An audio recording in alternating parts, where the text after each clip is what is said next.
आमदार अर्जुन खोतकर यांच्या समोर 2 गटात फ्रीस्टाईल हाणामारी झालेली आहे आणि हाणामारीचं कारण मात्र अस्पष्ट आहे। आमदारांच्या समोरच ही हाणामारी झालेली आहे। 2 गटामध्ये ही फ्रीस्टाईल हाणामारी आमदार अर्जुन खोतकर यांच्या समोरच झालेली आहे।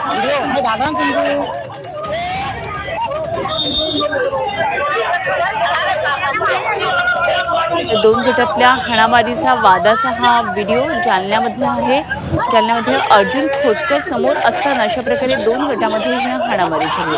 हाणामारीचं कारण मात्र अस्पष्ट आहे। आमचे प्रतिनिधी नितेश महाजन सध्या आपल्याबरोबर थेट जालन्यामधून जोडले गेले। जाणून घेऊया काय नेमकी या घटनेसंदर्भातली आणखी माहिती आहे। नितेश, 2 गटामध्ये हाणामारी झालेली दिसते। अर्जुन खोतकर आमदार या ठिकाणी उपस्थित आहेत, त्यांच्या समोरच ही हाणामारी झाली आहे। नक्कीच काल रात्री जालन्यामध्ये ढगफुटी सदृश्य पाऊस झालेला आहे आणि खास करून बस स्थानक परिसरामध्ये या पावसामुळे फार मोठं नुकसान झालेलं आहे। अनेक फर्निचरची दुकानं जी आहेत तर ते रात्रीच्या पावसामुळे सीना आणि कुंडलिका नदीला आलेल्या पुरामुळे वाहून गेलेले आहेत आणि या दुकानांची पाहणी करण्यासाठी आणि नुकसानीची पाहणी करण्यासाठी आमदार अर्जुन खोतकर हे बस स्थानक परिसरामध्ये गेले होते आणि याच भागामध्ये 2 फर्निचर दुकानांच्या मालकांची अर्जुन खोतकर यांच्या समोरच हाणामारी झालेली आहे। तसं पाहिलं तर 2 गटातला हा वाद आहे आणि यांच्यामध्ये नेहमी वाद होत असतो आणि आज देखील अर्जुन खोतकर यांच्या समोरच 2 गटामध्ये ही तुंबळ हाणामारी झालेली आहे।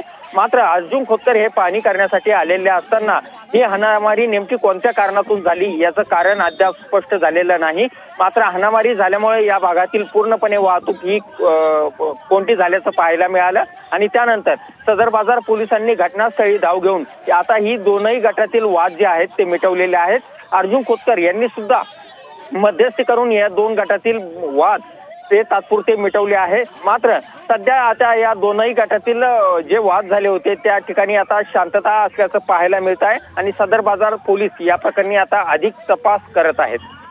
ठीक, धन्यवाद नितेश दिलेल्या सगळ्या सविस्तर माहितीसाठी। नितेश महाजन आमचे जालन्यातले प्रतिनिधी आपल्याबरोबर होते।